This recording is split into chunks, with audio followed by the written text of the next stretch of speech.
बारे में बात की थी, एनसीआर के बारे में बात की थी।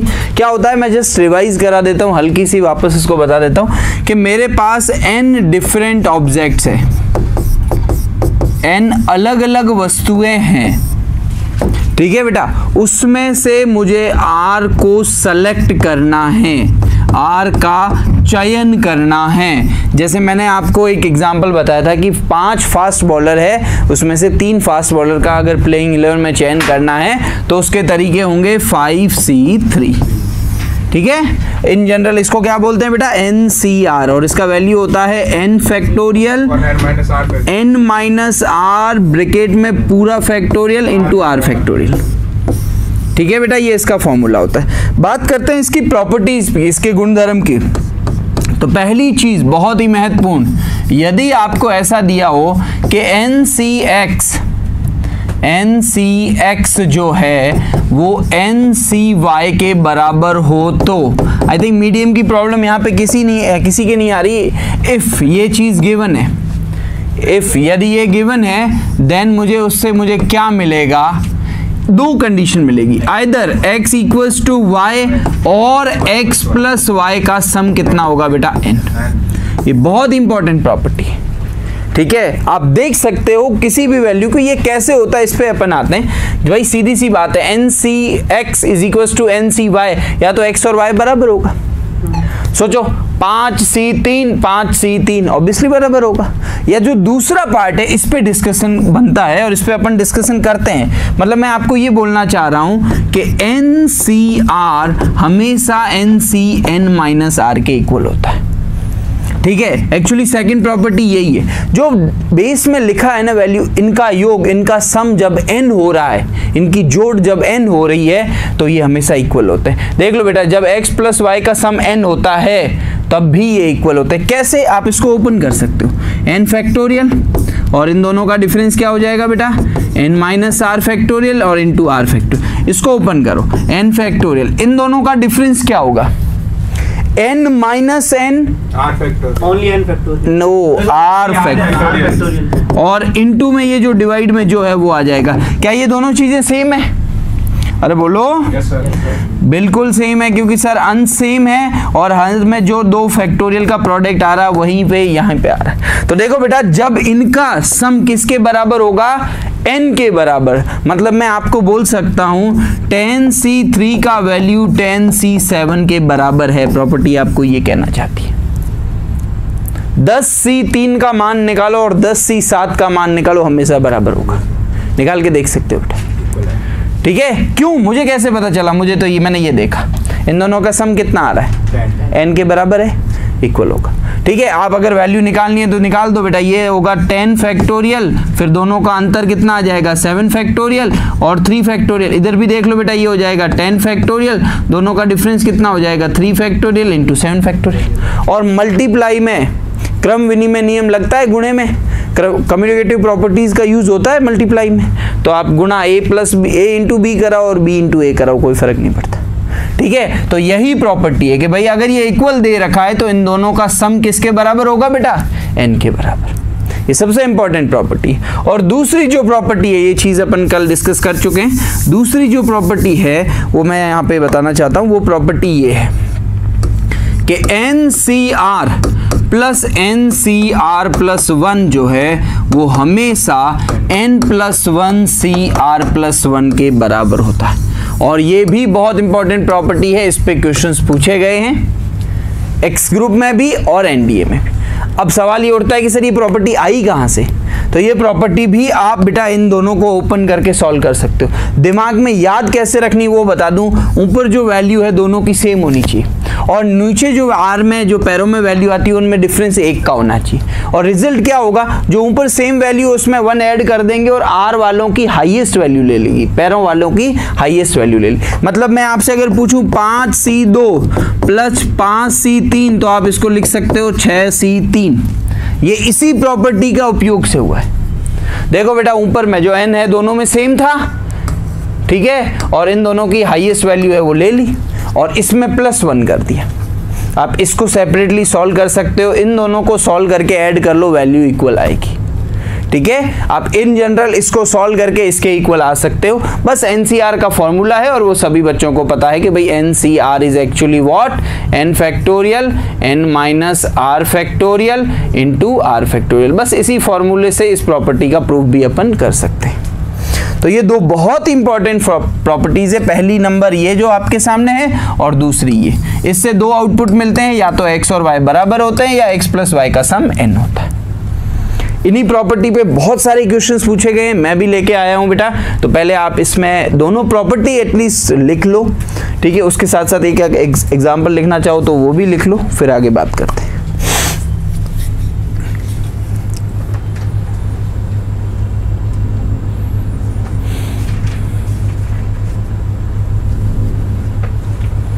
और कल का जो होमवर्क क्वेश्चन है उसका डिस्कशन भी होगा, टेंशन मत लो, वो है मेरे शीट में ही है।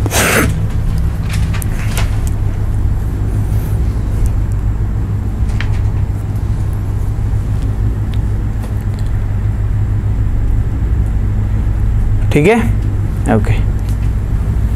दो प्रॉपर्टी है N C R plus N C R plus 1। अगर इसकी जगह आर माइनस 1 होता तो इन दोनों की हाईएस्ट वैल्यू लेके जो आर होती, सिंपल सी बात है। आप जो पैरों में वैल्यू उनका डिफरेंस एक होना चाहिए और हाईएस्ट वैल्यू ली जाएगी, ऊपर वाली वैल्यू सेम होगी, उसमें 1 ऐड कर दिया जाएगा, ठीक है।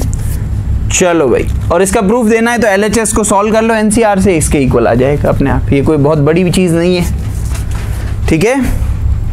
बढ़े आगे, अरे बोलो। Yes, sir. चलो भाई, नेक्स्ट जो क्वेश्चन मैं आप लोगों के सामने लेके आया हूं, पहला सवाल ये रहा, बताओ इसका सही आंसर क्या होने वाला।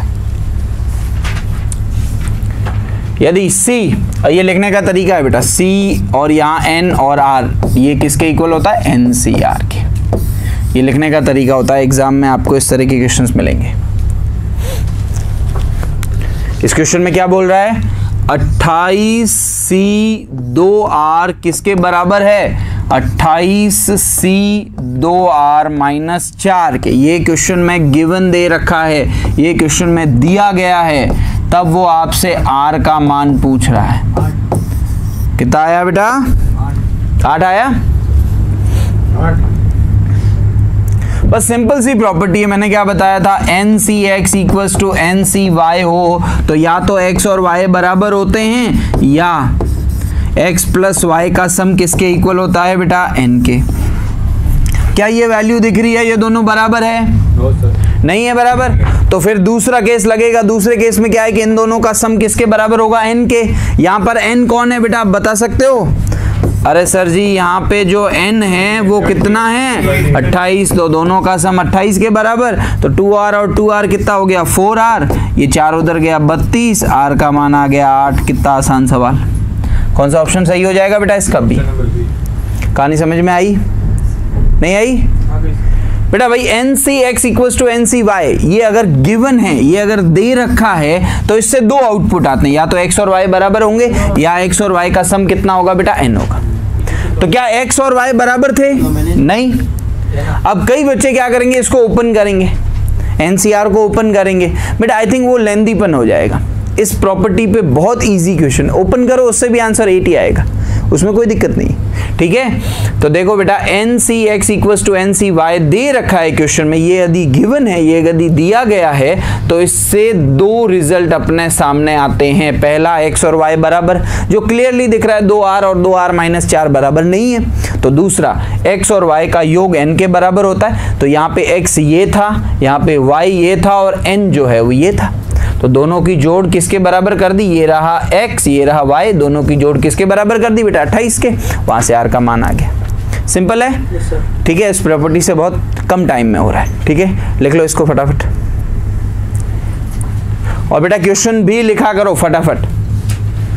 आपको कितना टाइम लगता है, मुश्किल से 1 मिनट लगता है, आप क्वेश्चन का वेट मत किया करो, लिखो क्वेश्चन और उसका सॉल्यूशन।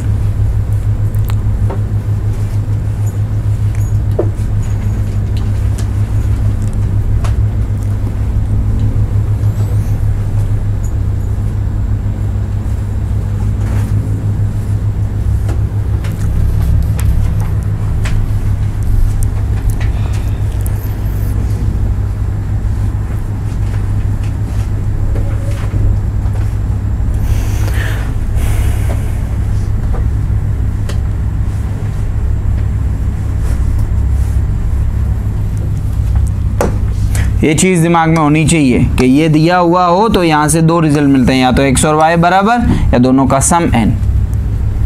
दोनों का सम n, यहाँ पे बराबर नहीं था तो दोनों का सम n मतलब 28 के बराबर कर दिया।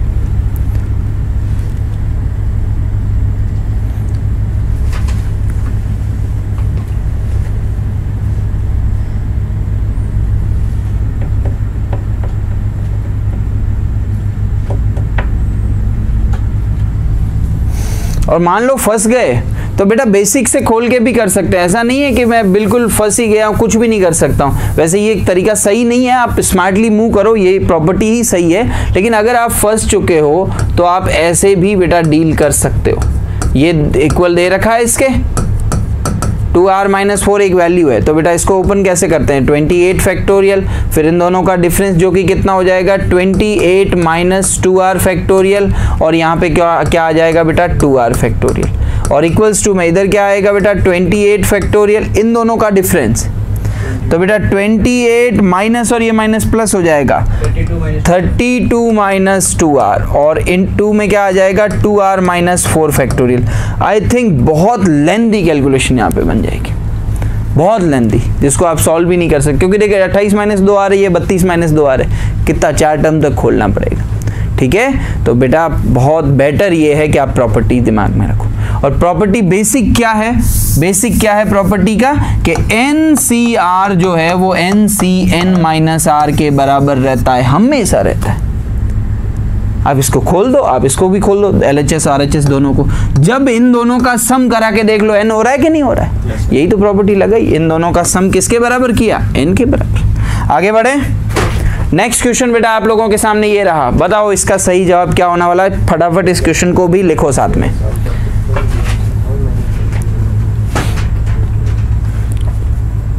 Cricket team of 11 players out of 15 players, in how many way can it be made. ठीक है, या 15 खिलाड़ियों में से 11 खिलाड़ियों की क्रिकेट टीम कितने तरीके से बनाई जा सकती है। अपने पास 15 प्लेयर अवेलेबल है और अपन 11 की क्रिकेट टीम बना रहे हैं, कितने डिफरेंट तरीके, ये नहीं कौन अच्छा खेलता, ये यहाँ पे मैटर नहीं करता, कितने पॉसिबल आउटकम्स है, कितने तरीके हैं, कितने जो है कॉम्बिनेशंस है, वो सब अपन यहाँ पे काउंट करेंगे। ठीक है,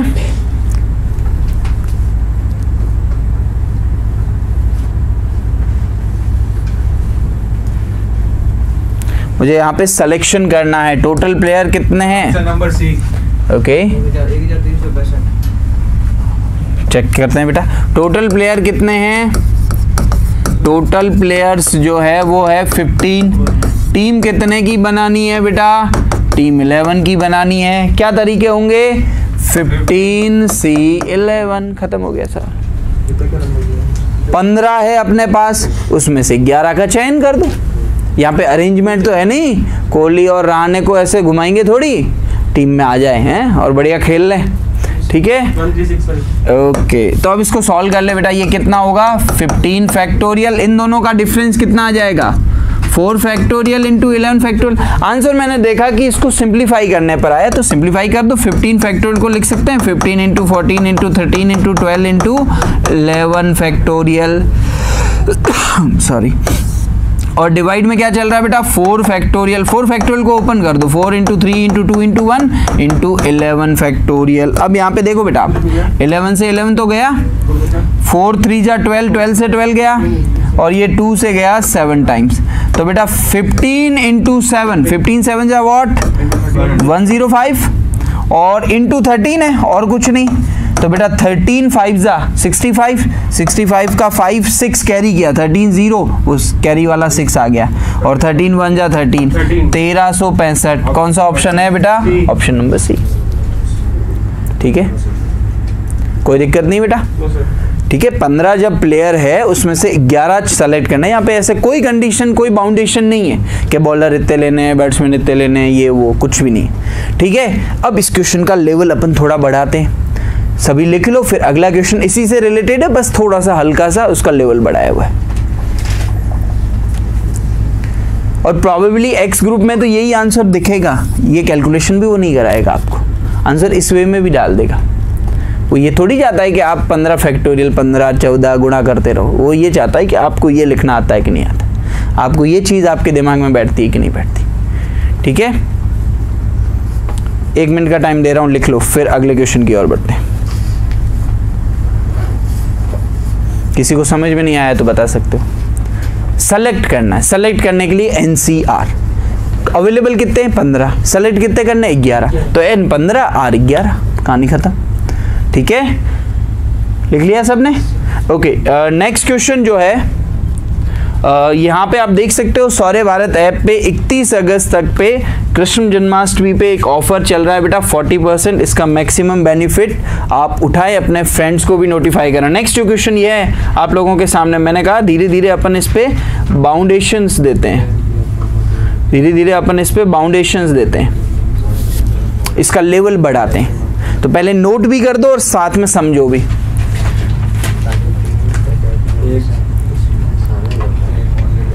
-1 कर देंगे, इतना आसान नहीं है बेटा,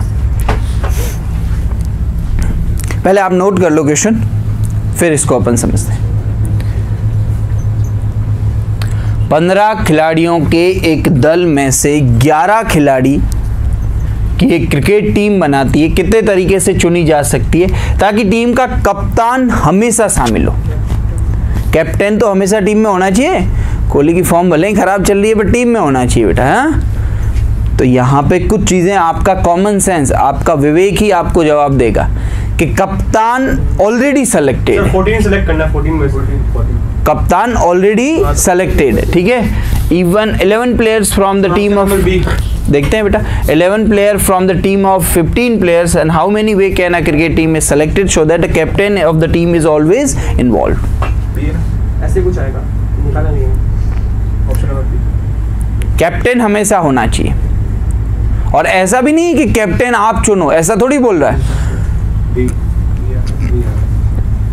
वो, ऐसा कुछ भी नहीं बोल रहा है कि कैप्टन आप सेलेक्ट करो, उसने बोला कैप्टन ऑलरेडी सेलेक्टेड है और वो टीम में होना चाहिए। ठीक है, तो ये चीज़ें हैं। यहाँ पे देखो बेटा इसका आंसर, टोटल प्लेयर्स जो है, टोटल प्लेयर्स जो है वो तो अपने पास कितने हैं बेटा 15, कैप्टन है 1, रिमेनिंग कितने हैं बेटा, बाकी कितने बचे हुए हैं, रिमेनिंग 14 है। कैप्टन में टीम में आ गया, और टीम में आने के कितने तरीके, एक आ गया बस, कैप्टन तो आ गया। अब कितने प्लेयर बचे 10, अरे टोटल 11 की टीम बनानी है ना बेटा, 11 की टीम बनानी है, तो एक कैप्टन तो आ गया, तो अब रिमेनिंग कितने हैं 10 मेंबर्स बचे हुए हैं बेटा, और कितने ऑप्शंस है 14, क्योंकि कैप्टन एक अलग हो गया तो 15 में से कितने बचे अब बेटा 14 में से 10 प्लेयर सेलेक्ट करने, 14 में से कितने प्लेयर सेलेक्ट करने बेटा 10, और कैप्टन तो सेलेक्ट है। ये बात समझ में आई बेटा, कैप्टन आ चुका है, 15 में से एक कैप्टन ऑलरेडी, अपने को नहीं बोल रहा कैप्टन बनाओ, अगर वो अपने को बोल रहा होता कैप्टन आप खुद बनाओ तो उसके 15 तरीके होते, 15 में से किसी को बना दो, किसी को बना दो, क्या फर्क पड़ता है। लेकिन वो बोल रहा है कैप्टन है और वो टीम में होना चाहिए, तो ये रहा भाई कैप्टन और वो टीम में। तो इसका फाइनल आंसर क्या होगा, इसको सॉल्व कर लो बेटा, क्या होगी इसकी कैलकुलेशन, 14 14 फैक्टोरियल डिवाइड में इन दोनों का डिफरेंस 4 इंटू 10 कितना हो जाएगा बेटा, ये 14 into 13 into 12 into 11 into 10 factorial, और ये 4 into 3 into 2 into 1 into 10 factorial. Factorial 10 से फैक्टोरियल 10 गया, अच्छा ये 12 से 12 गया, ये 7 times 7 into 13 what that is what 91 into 11, तो 91 को 91 हाँ 1001 सही है बेटा, 1001, 91 को 11 से गुणा कर दो 1001 तरीके आएंगे। और पिछली बार कितने आ रहे थे 1365, पिछली बार तरीके ज़्यादा थे क्योंकि उसमें कैप्टन कोई नहीं था, टीम सेलेक्ट होने के बाद कैप्टन बन रहा था। इस बार कैप्टन है तो चुनाव कितने का करना है, 10 का ही तो करना है, तो यहाँ पे कम होंगे क्योंकि एक मेंबर तो ऑलरेडी फिक्स हो गया कि भाई ये कैप्टन है और ये टीम में होगा, बाकी 14 में से सेलेक्ट कर लो। ठीक है, तो ये उससे नेक्स्ट लेवल का क्वेश्चन, ये वाला क्वेश्चन है वो उससे हल्का सा अच्छा क्वेश्चन है। लिख लो इसको। ये जो 1 है ना वो कैप्टन के लिए, ये किसके लिए है बेटा? फॉर कैप्टन, एक तरीका। बाकी 10 क्योंकि कैप्टन आ चुका है इसलिए 11 में से एक प्लेयर सेलेक्ट हो चुका है। समझ में आ चुका है बेटा सबको? कोई डाउट नहीं? तो आगे बढ़े।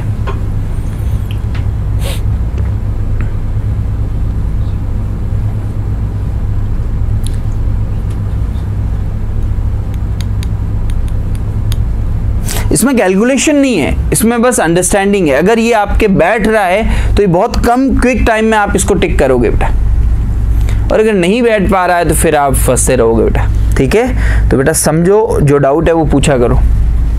लिख लिया ये? 14C10 को सॉल्व कर लो, आंसर मिल जाता है। हाँ भाई, ये बड़ा ही शानदार क्वेश्चन है बेटा। इसको लिखो, पहले क्वेश्चन को लिखो फिर आगे बात करेंगे। अपने अपने मीडियम के अकॉर्डिंग क्वेश्चंस को लिखो। अरे इसको इग्नोर कर दो बेटा, इसको इग्नोर करो। ओके, इस चीज को पढ़ना ही नहीं है, वो सेम क्वेश्चन आ गया बेटा। ठीक है, इंग्लिश मीडियम वाले बच्चों के लिए मैं बता दूं, ऐसे कितने पॉइंट्स होंगे, how many points x, y means coordinate geometry की बात हो रही है। x एक्सिस है, y एक्सिस है, तो कितने ऐसे पॉइंट होंगे जहाँ पे x एंड y जो है वो इंटीजर है। पूर्णांक का इंग्लिश क्या होता है बेटा? इंटीजर्स। पता है आपको इंटीजर्स का आइडिया है?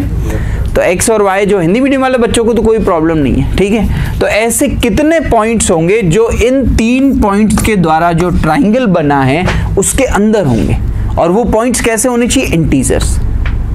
बात समझ में आ रही है? मतलब मैं आपको थोड़ा और व्यू दूं तो देख बेटा, ये है y एक्सिस, ये है x एक्सिस। ठीक है, एक ट्राइंगल बना है किन 3 पॉइंट से? पहला पॉइंट तो यही है बेटा 0,0। दूसरा पॉइंट क्या है? 0,41। यहाँ पे आएगा 0,41, सभी बच्चों को पता है। अरे बोलो, x 0 है। अच्छा, तीसरा पॉइंट क्या है? 41,0। तो 41,0 भी यहाँ आएगा बेटा। ये पॉइंट मान लो O है, ये पॉइंट मान लो A है, ये पॉइंट मान लो B है, तो OAB ट्राइंगल ये होगा कि नहीं होगा बेटा? अब इस ट्राइंगल के अंदर ऐसे कितने पॉइंट्स होंगे?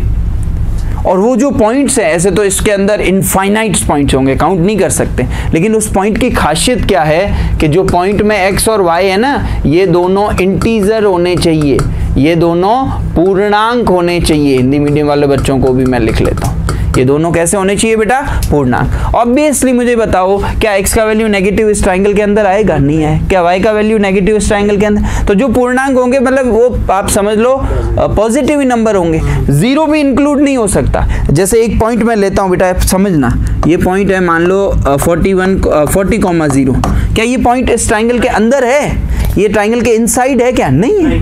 मुझे ऐसे पॉइंट ढूंढने जो इसके अंदर हो, तो ना 0 आएगा ना इस साइड में 0 आएगा, 0,40 भी नहीं आएगा। तो मतलब आप ये समझ लो x और y नेचुरल नंबर है। पॉजिटिव इंटीजर और नेचुरल नंबर सेम ही तो होते हैं। तो आप ये समझ लो x और y जो है वो नेचुरल नंबर है, प्राकृतिक संख्या है। 1, 2, 3, 4 ये आ सकती है। तो ऐसे कितने बिंदु होंगे, ऐसा सवाल है। वैसे आपको बता दूं, ये क्वेश्चन जेईई मेंस ने पूछा था, और जो मेंस के पूछे हुए क्वेश्चंस बेटा एनडीए की प्रायोरिटी में रहते हैं, आपको ये चीज़ पता है। ठीक है, लेवल बहुत ही आसान है, बस अपना कॉमन सेंस यहाँ यूज़ होगा। ठीक है, अब मेरी बात सुन, इस क्वेश्चन का सॉल्यूशन कहाँ से स्टार्ट होगा, मैं स्टार्टिंग बताता हूँ इसकी। ये जो लाइन है, मैं y एक्सिस के पैरेलल लाइन खींच रहा हूँ। इसमें हर जगह x का वैल्यू कितना है बेटा इस लाइन में? 41। तो इस लाइन की इक्वेशन ही यही होती है, x बराबर 41। ये लाइन किसके पैरेलल होती है बेटा? y एक्सिस के। इसके अगले पॉइंट पे आते हैं। बीच वाले पॉइंट जो डेसिमल्स है, जो दशमलव वाले हैं, उसमें जाने का कोई मतलब ही नहीं बेटा। तो अगली लाइन जो ये है ना बेटा, ये लाइन की इक्वेशन होगी x बराबर 40। ठीक है, अब मुझे एक बात बताओ, ये पॉइंट क्या है? 41,0, और ये पॉइंट क्या है? 0,41। आप इस लाइन की इक्वेशन, इस लाइन का समीकरण आप ज्ञात कर सकते हो, इंटरसेप्ट फॉर्म। हाँ, x अपॉन ए, ये लेंथ कितनी दे रखी है बेटा? 41। Plus Y upon B, B मतलब ये लेंथ भी कितनी है 41 इक्वल्स टू 1। तो इसको हम सिंप्लीफाई किया तो x प्लस वाई बराबर कितना आ गया बेटा 41। मतलब मैं बोल सकता हूं इस लाइन की इक्वेशन ये है कि यहाँ x और y का सम हमेशा कितना होगा बेटा 41 होगा कि नहीं होगा। तो इस पे पहला जो इंटीजर पॉइंट आएगा जब x 40 लूंगा वो आएगा 40,1 और ये पॉइंट इस लाइन पे होगा। मुझे कैसे पता चला दोनों का सम 41 आ रहा है और दोनों का सम 41 मतलब ये जो लाइन है तो ये पॉइंट तो काउंट हुआ नहीं। अगली लाइन जो मैं लूंगा वो होगी x बराबर 39, उसमें ये जो पॉइंट होगा वो होगा 39,2 होगा कि नहीं होगा, दोनों का सम 41। तो एक पॉइंट ऐसा होगा विच इज व्हाट 39,1 होगा जो इस ट्राइंगल के इनसाइड है और दोनों इंटीजर है। बात समझ में आई। तो इस लाइन से कितने पॉइंट मिले मुझे, एक पॉइंट। कितना पॉइंट मिला बेटा, एक पॉइंट। अगली लाइन मैं ले रहा हूं बेटा x बराबर 38, यहां पर दो पॉइंट होंगे 38,1 और दूसरा होगा 38,2 और 38,3 इस लाइन पे होगा क्योंकि 38 और 3 कितना होता है बेटा 41। तो अगली लाइन से कितने पॉइंट मिले बेटा 2, उससे अगली लाइन से कितने मिलेंगे बेटा 3, ऐसे ये मिलते चले जाएंगे। और लास्ट वाली लाइन, यहां से बहुत सारी लाइन है और लास्ट वाली जो लाइन है वो है x बराबर 1, इस पे कितने मिलेंगे तो 1,1 से लेकर 1,39 तक। बात को समझना, 1,40 तो यहां होगा, क्यों, क्योंकि 1 और 40 का सम कितना होता है 41 और 41 वाली लाइन ये है। तो यहां पर कितने पॉइंट मिलेंगे बेटा 39। अब इनका क्या करना है मुझे सम, तो 1 + 2 + 3 प्लस कहां तक बेटा 39 तक। इसका फॉर्मूला होता है बेटा n + 1/2 प्रथम और n की जगह यहाँ पे है 39 और 1 कितना हो जाएगा 40/2, ये इससे कट गया 20, 39 का डबल होता है 78, 780। कौन सा ऑप्शन हो जाएगा बेटा, ऑप्शन नंबर बी हो जाएगा। कितना प्यारा सवाल है, लिखो एक बार वापस समझा दूँ, ठीक है। तो ये क्वेश्चन प्योरली आपके कॉमन सेंस से सॉल्व होगा बेटा, और साथ में स्ट्रेट लाइन की नॉलेज होनी चाहिए वरना कुछ मतलब नहीं है। इंटरसेप्ट फॉर्म क्या होना चाहिए, ज्योमेट्री की बातें करेंगे वैसे, इसके बाद बाइनोमियल और फिर सीक्वेंस एंड सीरीज लेते हुए ज्योमेट्री पे ये जाएंगे अपन, लेकिन फिर भी आपको आइडिया होना चाहिए कि ये जो रेखा है इसमें x और y का सम हमेशा 41 आता है।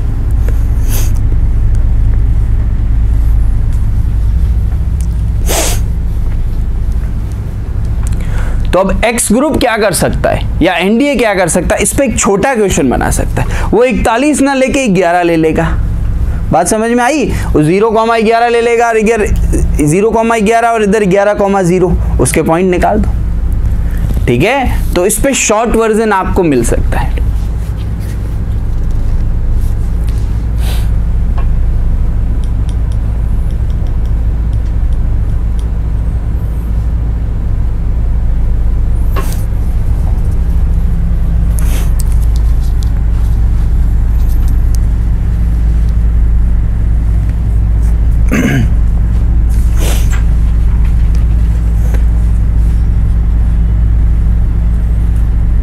और फिर शॉर्ट वर्जन की एक ट्रिक भी मैं बता दूंगा, इस क्वेश्चन की भी बता दूंगा, ठीक है। फिर वो हर एक के लिए एप्लीकेबल होगी अगर वो 0, 0 और इन कोऑर्डिनेट से अगर ट्राइंगल बन रहा है तो।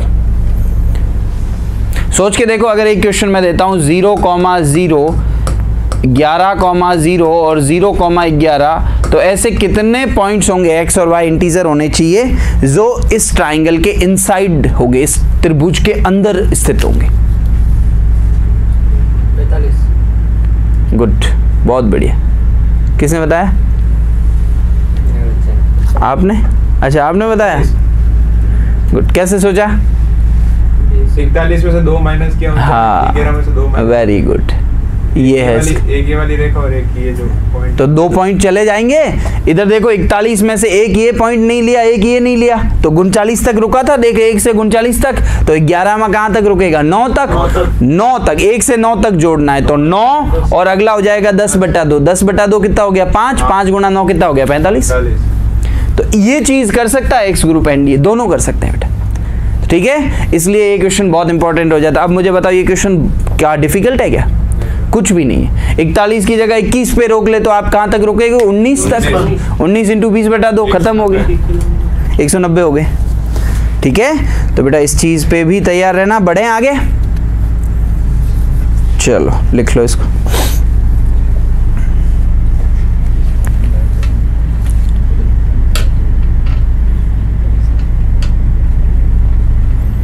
लेकिन ध्यान रखना इसमें ये चीज़ें सेम होनी चाहिए, ये चीज़ें अलग हो जाएगी तो फिर कहानी अलग हो जाएगी, इक्वेशन अलग हो जाएगी। यहाँ पे क्या दोनों के डिवाइड में 41 था इसलिए इक्वेशन में 41 आ गया। यहाँ पे एक में 40 होता 41 होता तो फिर और सोचना पड़ता, वो थोड़ा और डिफिकल्ट बन जाता। वैसे इतने डिफिकल्ट आने के चांसेस कम है जो आपका एग्जाम पैटर्न है, जो टाइमिंग जो रहती है आपके एक्स ग्रुप में पर्टिकुलर, लेकिन फिर भी ये वैल्यू सेम होगी तभी ये ट्रिक काम पड़ेगी। और तीसरा पॉइंट 0 0 होना चाहिए। बात समझ में आ गई? चलो बेटा, आई थिंक सबने लिख लिया होगा। ओके, बढ़ते हैं आगे बेटा। अगला जो दूसरी प्रॉपर्टी मैंने पढ़ाई थी प्योरली उसी पे है ये सवाल। दूसरी प्रॉपर्टी मैंने पढ़ाई थी कि भाई NCR प्लस NCR प्लस 1 का जो वैल्यू होता है वो N प्लस 1 CR प्लस 1 होता है। कैलकुलेट करके देखो इसका आंसर क्या आ रहा है। समेशन सिग्मा, इसका आइडिया है आपको? ये खुलता है बेटा 1 से लेकर 6 तक। और इससे जुड़ा हुआ एक और सवाल भी मैं बात करूंगा, पहले इस पे अपन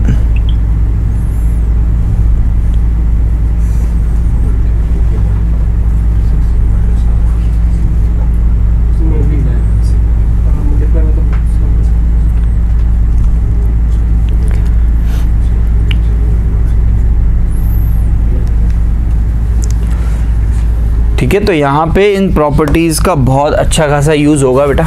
और देखो कौन सा ऑप्शन मैच कर रहा है। इसका मान ज्ञात करना है, इसका वैल्यू फाइंड करना है, तो वो कोई दिक्कत ही नहीं है लैंग्वेज वाली। तो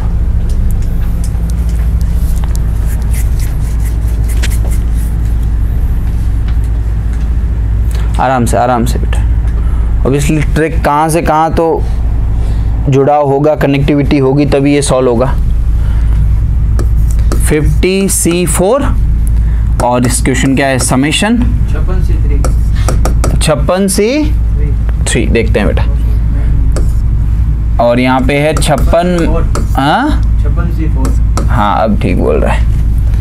ठीक है, चल मेरे भाई देख, R का वैल्यू 1 रखूंगा तो 56 में से 1 जाएगा। तो बेटा मैं क्या कर रहा हूँ, चलो मैं आपको पहले बहुत ही ऑर्डिनरी वे में समझा देता हूँ, फिर इसकी वो ट्रिक तो क्या वही तरीका है। पहले R का वैल्यू 1 रखोगे तो ये कितना बनेगा बेटा, 56 माइनस 1 55। इसको मैं सबसे एंड में लिख लूँ, चलेगा बेटा? ये कब मिला, जब मैं R का वैल्यू 1 रखा, प्लस जब मैं R का वैल्यू 2 रखूंगा तो 56 में से 2 गए, कितना मिलेगा बेटा, 54C3 54C3। जब मैं R का वैल्यू 3 रखूंगा तो कितना मिलेगा, 53C3। जब मैं R का वैल्यू 4 रखूंगा, ये R3 रखने पर मिला, R का वैल्यू जब मैं 4 रखूंगा तो 52C33। ओके, और जब मैं R का वैल्यू बेटा 4 की बाद अगला कौन सा रखूंगा, 5, तो क्या मिलेगा 51C3। और जब R का वैल्यू मैं 6 रखूंगा तो क्या मिलेगा 50C3। अब मुझे बताओ इन दोनों में प्रॉपर्टी लग सकती है? क्योंकि दोनों का ये वैल्यू सेम है। जब n सेम होता है तो अगला क्या बनता है, n प्लस 1। तो इन दोनों में प्रॉपर्टी लग के ये क्या बन जाएगा 51, और इसका हाईएस्ट वैल्यू लेंगे, कितना होगा 4। फिर बेटा इसमें और इसमें प्रॉपर्टी लगेगी, सम होगा तब। तो इन दोनों का सम होके क्या मिल जाएगा, तो सर जी इन दोनों का सम होके 52C4। फिर इसका सम होगा बेटा इसके साथ, ये क्या बन जाएगा 53C4। फिर इसका सम होगा इसके साथ, क्या बन जाएगा बेटा ये 54C4। फिर इसका सम होगा इसके साथ, ये दोनों ऐड होके क्या बन जाएगा बेटा 55C4। और फिर जब लास्ट इसका और इसका सम होगा तो क्या बन जाएगा 56C, और हाईएस्ट वैल्यू लेंगे 3 और 4 में हाईएस्ट वैल्यू क्या है 4। तो इसका सही आंसर ए हो जाएगा बेटा। कैलकुलेशन करने मत बैठ जाना, एनसीआर को खोलने मत बैठ जाना बेटा। अरे कहानी समझ में आई बेटा, प्रॉपर्टी समझ में आई?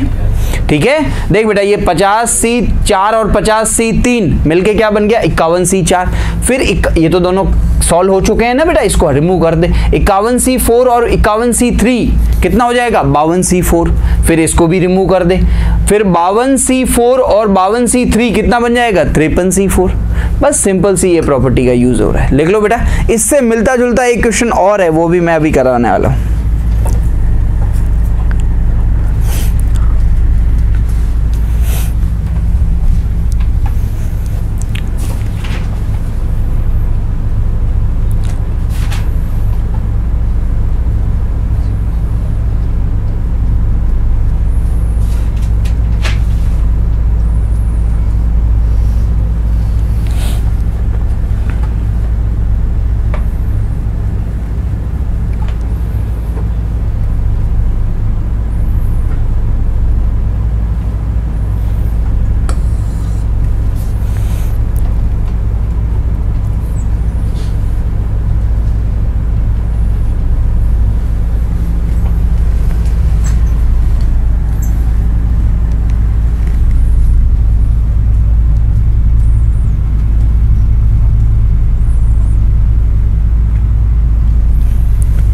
ये प्रॉपर्टी रिमूव कर रहा हूँ और एक क्वेश्चन और इससे मिलता जुलता आपके सामने लेके आ रहा हूँ बेटा।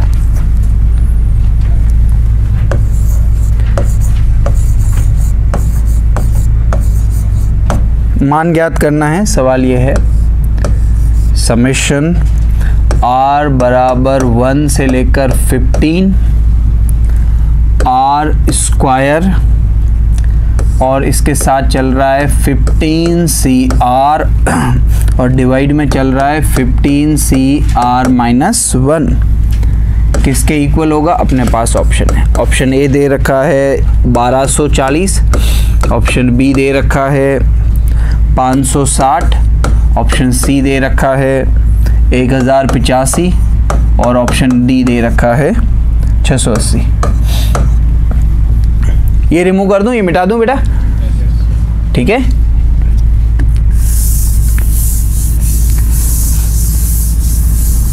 अभी आपको इस क्वेश्चन को नहीं देखना, इस क्वेश्चन को अपन सॉल्व करके आए, उसके जैसा ही है इस तरह के क्वेश्चंस भी आ जाते हैं, तो ऐसे इस क्वेश्चन को कैसे डील किया जाएगा। और मेरा हिंट यही है, मेरा सजेशन यही है बेटा आप लोगों को कि पहले आप इसको सिंप्लीफाई करो, इसको हल करो, इसको सरल करो, आपको ऐसी चीज मिलेगी बहुत ही आसान। फिर सिग्मा लगाओ, उसमें सिग्मा पहले लगाया था, इसमें सिग्मा मत लगाओ, पहले ये हल हो सकता है तो इसको हल करो।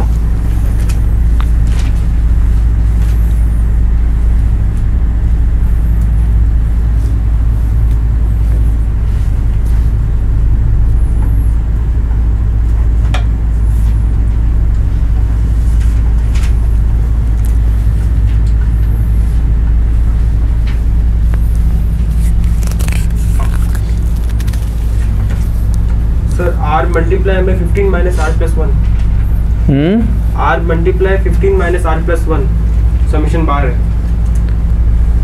r मल्टीप्लाई में 15 माइनस r प्लस 1 ये मिला। ओके, और सिंप्लीफाई नहीं हो सकता? और हो सकता सर 15r माइनस, वो तो फिर क्वाड्रेटिक इक्वेशन मिल जाएगी। चलो मैं देखता हूँ क्या क्या चीज सीन आ रहा है।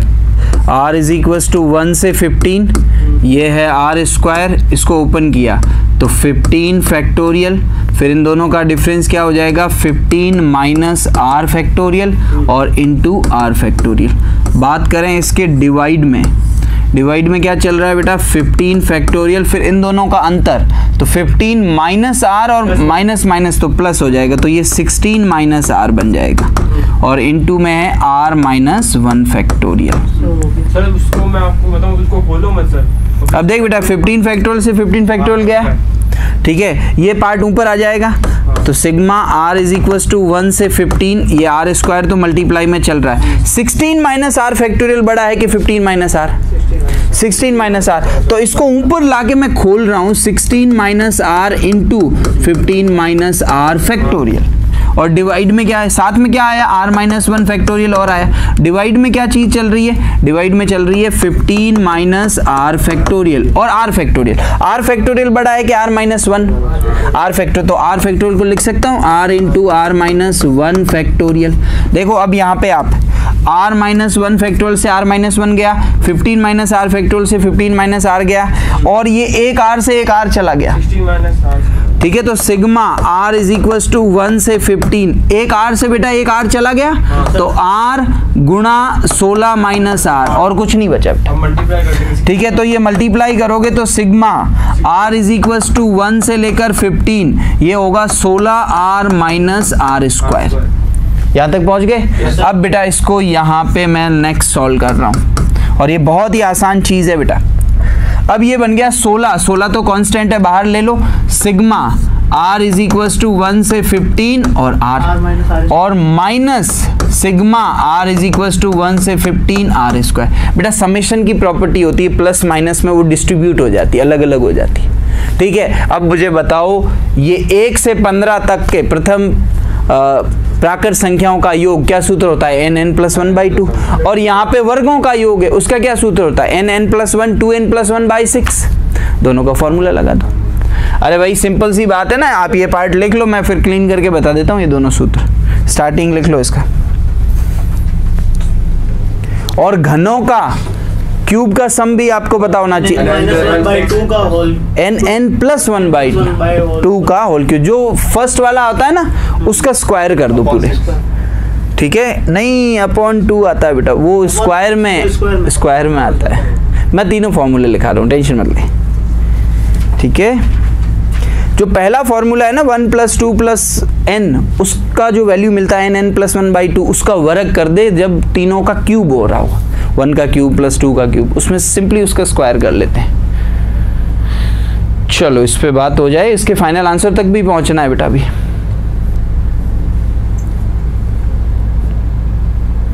इसके आंसर तक भी पहुंचना है। ये वाला पोर्शन मैं क्लीन करने वाला हूं, इसको प्रायोरिटी पे लिखो बेटा, ठीक है। एनसीआर को ओपन किया है और कुछ नहीं, इतना तो लिख लिया होगा, ठीक है। अब बेटा मैं आपको एक फॉर्मूला बताता हूँ, 1 + 2 + 3 + up to n, जिसको बेटा सिग्मा r भी लिख सकते हैं अगर r 1 से लेकर n तक है, और इसका फॉर्मूला होता है n+1/2, प्रथम n प्राकृत संख्याओं का योग, sum of first n natural number. अगला होता है 1 का स्क्वायर, 2 का स्क्वायर, 3 का स्क्वायर, अप टू n का स्क्वायर, जिसको सिग्मा r = 1 से n r स्क्वायर भी लिख सकते हैं, और इसका वैल्यू होता है n+1 2n+1 / 6। कोई कंफ्यूजन मत रखना दिमाग में, कोई वैल्यू प्लस माइनस में कोई फर्क नहीं होना चाहिए। और तीसरा जो फॉर्मूला बेटा आप लोगों के सामने है, 1 का क्यूब, 2 का क्यूब, 2 का क्यूब, 3 का क्यूब, अप टू n का क्यूब, जिसको भी ऐसा लिख सकते हैं सिग्मा r = 1 से n r का क्यूब, और इसका फॉर्मूला होता है n+1/2 का होल स्क्वायर। ये 3 फॉर्मूला है बेटा। जो पहला फॉर्मूला है ना लास्ट वाले में, उसका स्क्वायर हो जाता है और कुछ नहीं। तो यहाँ पे मुझे बताओ कौन सा फॉर्मूला लगेगा, ये वाला लगेगा, लेकिन यहाँ पे r कितनी तक है, n कितनी तक है, 15 तक।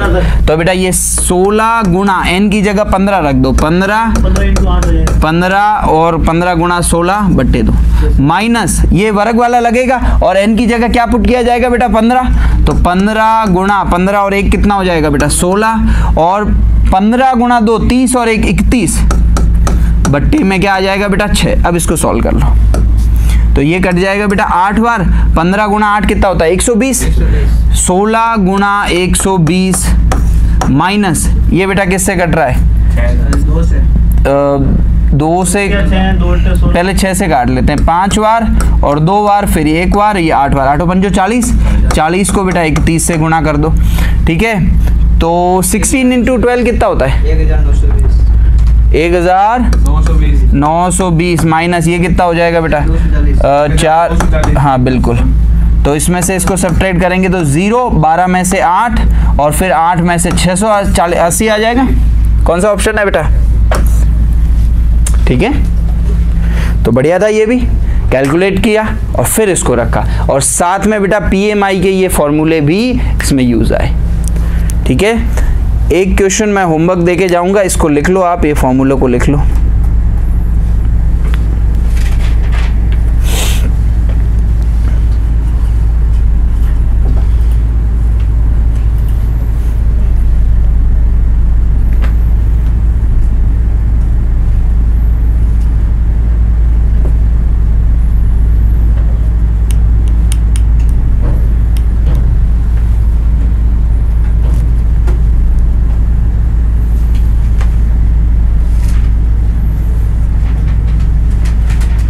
ठीक है। तो इस तरह के क्वेश्चंस आपको मिले तो प्रॉपर्टी से भी हो सकते हैं, समेशन का भी यूज हो सकता है। पहले उसको एक्सपेंड कर दो, पहले उसको सिंप्लीफाई कर दो, और इसमें तो डायरेक्टली लग रही थी सिंप्लीफाई है नहीं, सिंपलेस्ट फॉर्म है, सरलतम रूप है। तो आर का मान रखो और प्रॉपर्टी का यूज करो, ठीक है। तो इसका करेक्ट आंसर 680 आ जाएगा बेटा, 680। आगे बढ़े, ये तीनों फॉर्मूले बहुत ही इंपॉर्टेंट है बेटा, ठीक है। और इसको लिखने का तरीका ये है, कई बच्चों को इस चीज़ से अज्ञान रहता है, ये चीज़ें उनको नहीं पता होती। ये आ जाता है और ये फॉर्मूला पता होता है, पर ये चीज़ इसके बराबर है ये नहीं पता होता है। तो यहाँ पे ये भी चीज़ आपको सीखने को मिली। एक क्वेश्चन मैं होमवर्क आपको देके जा रहा हूँ और कल अपन इस पर बात करेंगे। और ऑप्शंस भी लिख लो, कैलकुलेशन नहीं करनी है, ऑप्शंस के अकॉर्डिंग टिक करना है। लग जाए 11 फैक्टोरियल को हल किए ऐसा नहीं करना बेटा, है 11 फैक्टोरियल मान लो इसमें है ही नहीं तो पर किसी को भी सॉल्व नहीं करना, इस वे में ऑप्शन देना। अब इस क्वेश्चन को प्रॉपर लिखोगे। आज के लिए यहीं तक, जय हिंद।